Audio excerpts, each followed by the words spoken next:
Good morning, boys and girls. How's it going? You know, something doesn't quite feel right, Mr. Jake. What are you talking about, man? I think we look a little too casual right now. Oh, no, you're not going to, are you? Please don't. Well, it is Well-Dressed Wednesday, Oh, isn't it? man, come on. No. Please. Whatever. I mean, we're getting there. I think we can still do a little better. Yeah. Ooh, man. My feet look gross. I better clean those off. Ah, yeah. That's better. Dude, aren't you going to put on shoes? Oh, yeah. Let's probably do that. Okay. Not bad, but now that we're getting fancy, why don't you do something about that facial hair? That's more like it. Yeah. Hey, man. You still need to fix your hair, though. Ah, yeah, you're right. Go ahead, snap me. Looking good now. Thanks, Mr. Chris. Well-Dressed Wednesday. We're ready. I like it. Good morning, boys and girls. I'm Mr. Jake. And I'm Mr. Chris. We're co-teaching. And you're co-learning. Welcome to COVIDeo 19.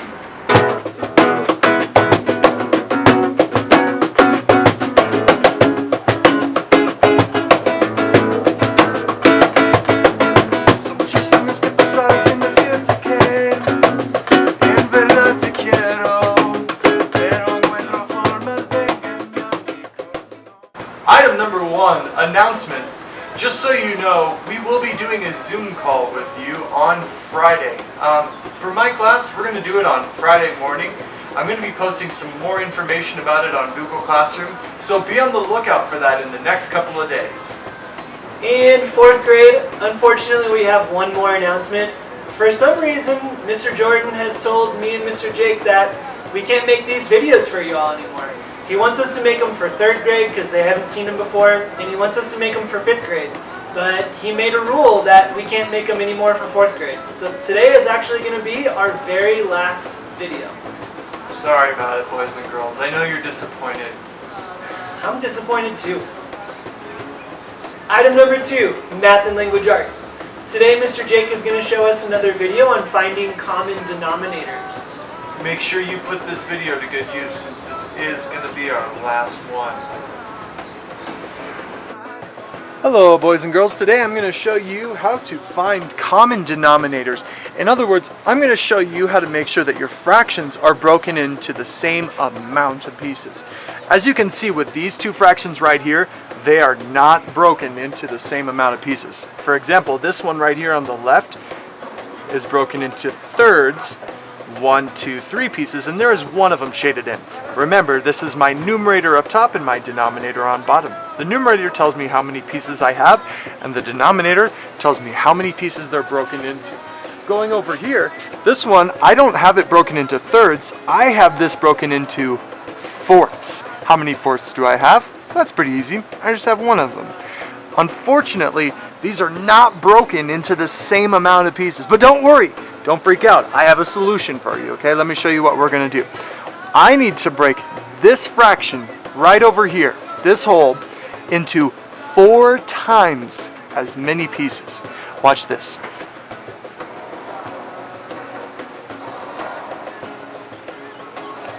I broke this into 4 times, 1, 2, 3, 4, as many pieces, right? So if you look over here, I have a new fraction now.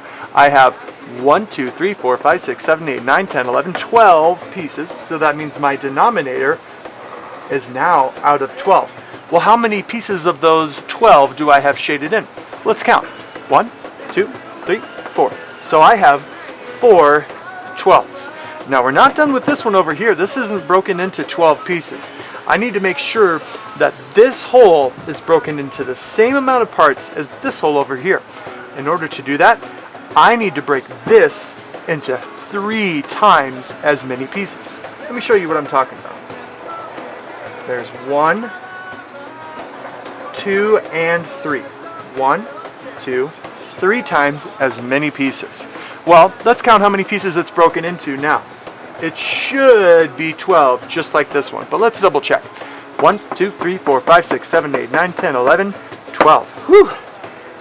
Good thing it's broken into 12 pieces. Now they're broken into the same amount. But let's double check and see how many I have shaded in. 1, 2, 3.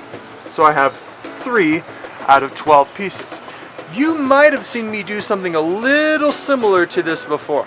Remember, we can use multiplication and we don't have to draw a picture every time. In fact, sometimes our fractions are broken into so many pieces that it would really just be impossible to draw out something that has, I don't know, say 64 pieces. That'd be too much. So here's what we do.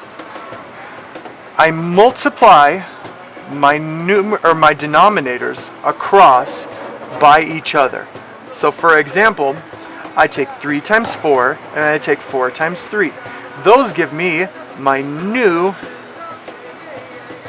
denominators.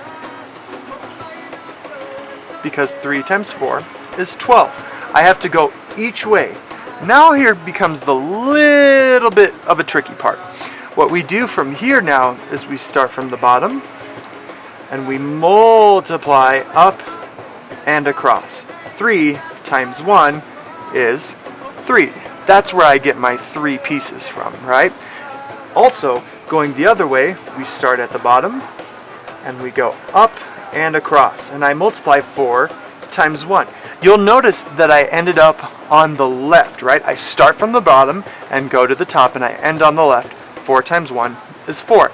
That's why that 4 goes over here on the left and not over there on the right.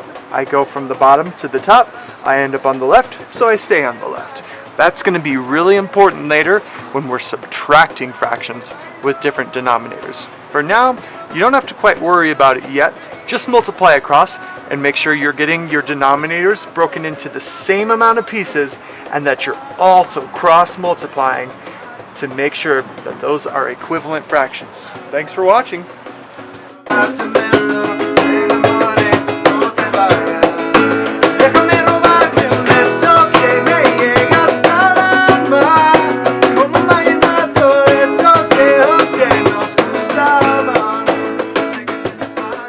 Item number 3, helping in the household. Today we're going to look at how to clean the dust off of your surfaces and how to do it right. Bad idea.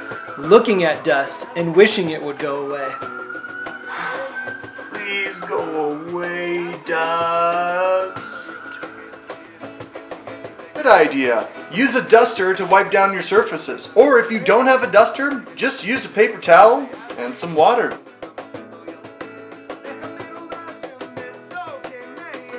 Item number 4, forecast.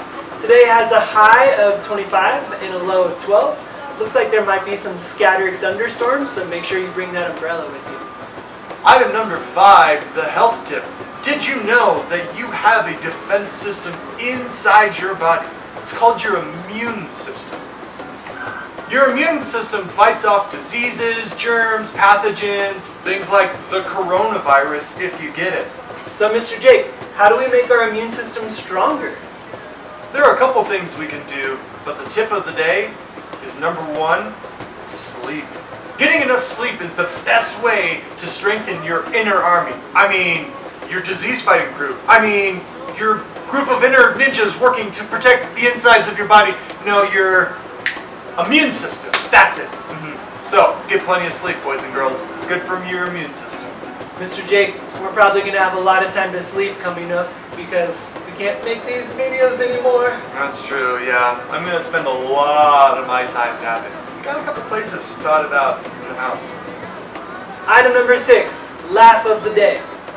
Mr. Jake, what kind of music do mummies listen to? Mummies. I don't know. Rap music.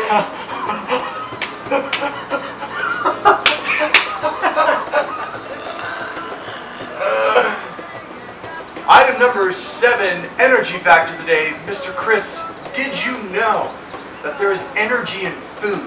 Do you know what we call that energy in food? Calories. Item number 8, inspirational quote of the day. Success doesn't always mean coming in first. Success means you've done better than you have before. Thanks for watching. We have one final announcement. April Fools! We're going to keep the videos going. We're not stopping. Of course, we love doing this with y'all. I'm Mr. Jake. And I'm Mr. Chris. Thanks for watching. We were co-teaching. And you're co-learning. See you next time. See y'all. Como uma inoto, essa é